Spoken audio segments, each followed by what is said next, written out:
सुप्रभात बच्चों, कैसे हैं आप सब? उम्मीद करती हूँ आप सब अच्छे होंगे, स्वस्थ होंगे और घर पर ही होंगे और पढ़ भी रहे होंगे। आज हम अपने हिंदी साहित्य के पाठ 4 सच्ची वीरता के अगले भाग के साथ यहाँ उपस्थित हैं और हमने इसके पहले के भागों में ये कहानी पूरी पढ़ ली थी, जिसमें बताया गया था कि जो सच्चे वीर पुरुष होते हैं वो कोई भी परेशानी आती है तो पूरी वीरता से, पूरी दृढ़ता से अपने कर्तव्य पथ पर आगे चलते जाते हैं और इस प्रकार वो अपना नाम इस इतिहास में लिखवाते हैं। कई सारे वीर पुरुषों का भी उदाहरण दिया गया था इस पाठ में, जो कि हमने पूरे विस्तार से पढ़ा था और आज हम अपना अभ्यास कार्य शुरू करेंगे। तो चलिए अब हम अभ्यास कार्य शुरू करते हैं। अभ्यास संख्या 1, नीचे दिए गए प्रश्नों के उत्तर दीजिए। मौखिक और लिखित हैं। मौखिक प्रश्न पहला है, सच्चे वीर में क्या क्या विशेषताएं होती हैं? तो सच्चे वीर में क्या क्या विशेषताएं होती हैं? वह धीर, गंभीर व आजाद प्रकृति के होते हैं। गुलाम ने दुनिया के बादशाह को उसकी हद कैसे दिखा दी? गुलाम ने दुनिया के बादशाह का तिरस्कार करके उसकी हद दिखा दी। नेपोलियन ने अपनी फौज को आल्प्स के पहाड़ों पर चढ़ने के लिए कैसे प्रेरित किया? नेपोलियन ने अपनी फौज को आल्प्स के पहाड़ों पर चढ़ने के लिए कहा कि यहाँ तो आल्प्स है ही नहीं। तो जब ऐसा कहा नेपोलियन ने तो उनकी सेना ने उनकी बात मान ली और आगे चलते चले गए और पहाड़ पर चढ़ गए। लिखित प्रश्न, महाराजा रणजीत सिंह ने अपनी फौज को उत्साहित करने के लिए क्या किया? महाराजा रणजीत सिंह की फौज आगे बढ़ने से घबरा रही थी क्योंकि अटक में भयंकर लहरें उठ रही थीं। महाराजा रणजीत सिंह ने उन्हें उत्साहित करने के लिए अपना घोड़ा दरिया में डाल दिया।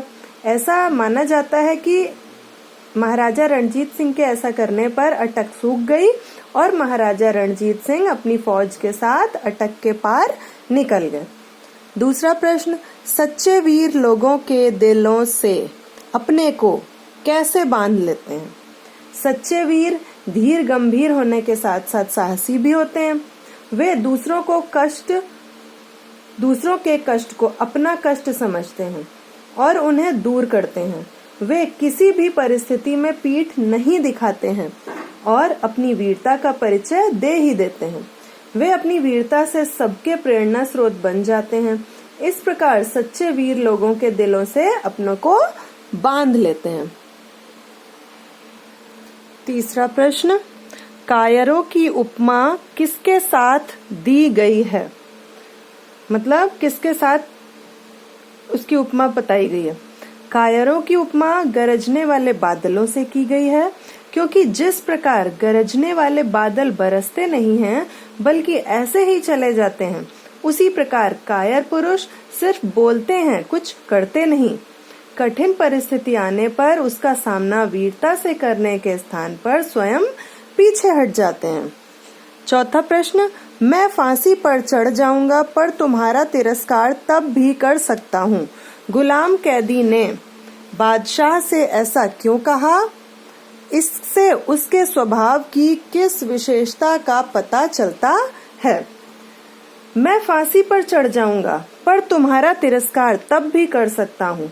गुलाम कैदी ने ऐसा इसलिए कहा क्योंकि राजा ने उसके साथ बुरा व्यवहार किया था। कैदी के मन में इस बुरे व्यवहार के प्रति आक्रोश था, मतलब गुस्सा था। इससे उसके स्वभाव की इस विशेषता का पता चलता है कि वह निर्भीक प्रवृत्ति का व्यक्ति था। निर्भीक मतलब निडर, तथा दिल से आजाद था और सदैव अपने मन की ही सुनता था। अगला प्रश्न, सही उत्तर पर सही का निशान लगाइए। पहला है, वीर पुरुष का शरीर किसका भंडार है? शारीरिक शक्ति का, मानसिक ताकत का या कुदरत की समस्त ताकतों का? तो यही थर्ड ऑप्शन राइट ऑप्शन है। फिर अगला है, वीर पुरुष की दहाड़ सदियों तक क्यों सुनाई देती है? वे बुलंद आवाज में बोलते हैं, वे लोगों का नेतृत्व बोल कर करते हैं, उनके नाम इतिहास के पन्नों पर अंकित होते हैं। पहला ऑप्शन सही है। वीर पुरुष का स्वभाव किसके समान होता है? गरजने वाले बादलों के समान, बरसने वाले बादलों के समान, आकाश में फैले श्वेत बादलों के समान। तो आंसर है बरसने वाले बादलों के समान। फिर है आपका अगला प्रश्न, आशय स्पष्ट कीजिए, मतलब आपको अर्थ बताना है। तो ये आप स्वयं करेंगे, क्योंकि मैंने जब आपको बुक का चैप्टर एक्सप्लेन किया है तो मैंने इसका अर्थ आपको स्पष्ट किया है। भाषा ज्ञान। भाषा ज्ञान में पहला प्रश्न है, नीचे दिए गए शब्दों के दो दो पर्यायवाची शब्द लिखिए। संसार, विश्व, जगत। बादशाह, राजा, सम्राट। फौज, सेना, दल। घोड़ा, अश्व, घोटक। वर्षा, बारिश, मेघ। हथियार, शस्त्र, आयुध। कुदरत, सृष्टि, प्रकृति। चट्टान, पाषाण शिला, शैल। दूसरा प्रश्न है, दिए गए शब्दों के विलोम शब्द लिखिए। पुरस्कार, दंड। वीरता, कायरता। विरक्त, अनुरक्त। विकास, ह्रास। सर्द, गर्म। देखिए, विकास मतलब होता है किसी चीज की और अधिक बढ़ना, वो चीज विकसित होना। ह्रास मीन्स कमी आना। ठीक है। तीसरा प्रश्न है, उचित मात्रा लगाकर शब्द बनाइए। कारखाना, कारखाना। महाराज, महाराज। चिर स्थायी, चिर स्थायी मतलब जो लंबे समय तक स्थायी रहे, वैसा ही रहे। मुसलधार, मूसलाधार, जो बहुत तेज वर्षा होती है, बारिश होती है, तो उसे हम कहते हैं मूसलाधार बारिश। पवित्रता, पवित्रता। वीरता, वीरता।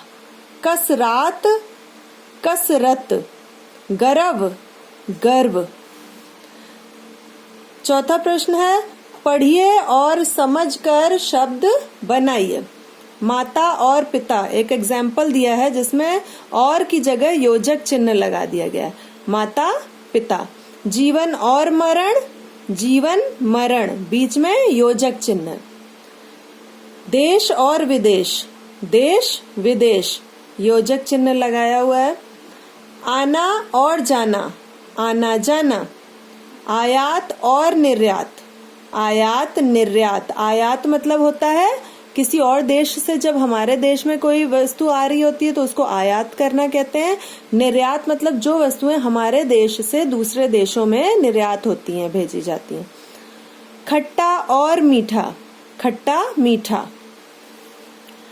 फिफ्थ क्वेश्चन है, जो शब्दांश किसी शब्द से पहले जुड़कर उसके अर्थ को बदल देते हैं उन्हें उपसर्ग कहते हैं। आपने शब्द निर्माण में उपसर्ग पढ़ा है, ठीक है। उदाहरण, स जमा बल, सबल। अ जमा धीर, अधीर। उपसर्ग जोड़कर दो दो शब्द बनाइए। अब उपसर्ग दिए हैं, एक आपको बना के दिया है, उसके अलावा दो आपको बताने हैं। पहला आपको दिया है सुकुमार, मतलब सु उपसर्ग से। वैसे ही सुजन, सुपुत्र। अन, एक एग्जाम्पल है अनजान, अनमोल, अनचाहा। सम, सम्मान और संचित, संतोष। सम जमा चित, सम जमा तोष, है ना। प्र का प्रयोग, प्रकार, प्रताप। स, सफल, सकल मतलब संपूर्ण, सगुण मतलब गुण के साथ। निर, निर्बल, निर्माता, निर्दोष। इस तरह यहाँ आपका ये चैप्टर समाप्त होता है। आपका पाठ जो कि आपने ये पढ़ा, कौन सा पाठ था आपका? ये पाठ 4, सच्ची वीरता। आपका यहाँ पे ये अभ्यास कार्य भी समाप्त होता है। अच्छे से पाठ को पढ़ेंगे, याद करेंगे, शब्दार्थ भी याद करेंगे। जो शब्दों को मैंने रेखांकित किया है उनके वाक्य प्रयोग आपको करने हैं। इतना कार्य आपको करना है। और एक बहुत जरूरी काम, घर पर ही रहेंगे, सुरक्षित रहेंगे और अपने परिवार को भी सुरक्षित रखेंगे। धन्यवाद।